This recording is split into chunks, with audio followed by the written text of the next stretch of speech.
होता प्रोग्राम हो, थक गईनी जी करे दो आराम हो। 8 बजे से होता प्रोग्राम हो, थक गईनी जी करे दो आराम हो। जोनी झूठ हो के दिन अब हाकत रहो।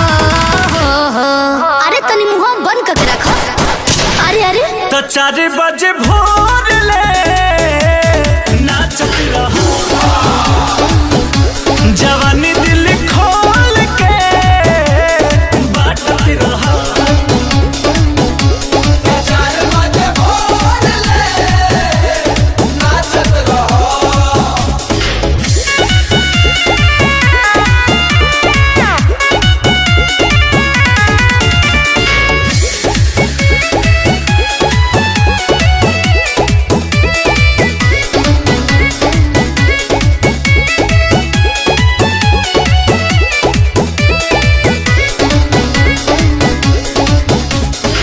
देखे बयाना का खरीद ले ले बाड़ा, ऐसे ना हम से रोवाब सुना हो झारो। कहनी जवान पूरा कर फरमाइश, नच के देखावई है बाटे भूखबार। देखे बयाना का खरीद ले ले बाड़ा, ऐसे ना हम से रोवाब सुना झारो।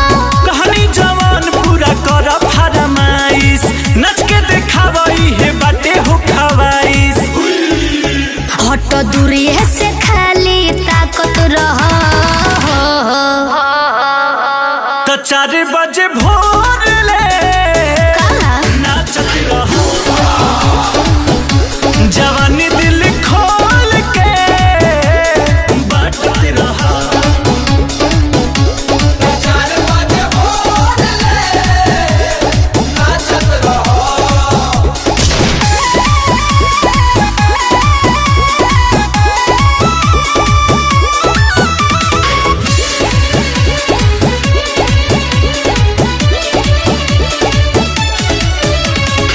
कम सिन कमरिया हो दे पिराता, 24 रजनीश नहीं तोहरा बुझाता।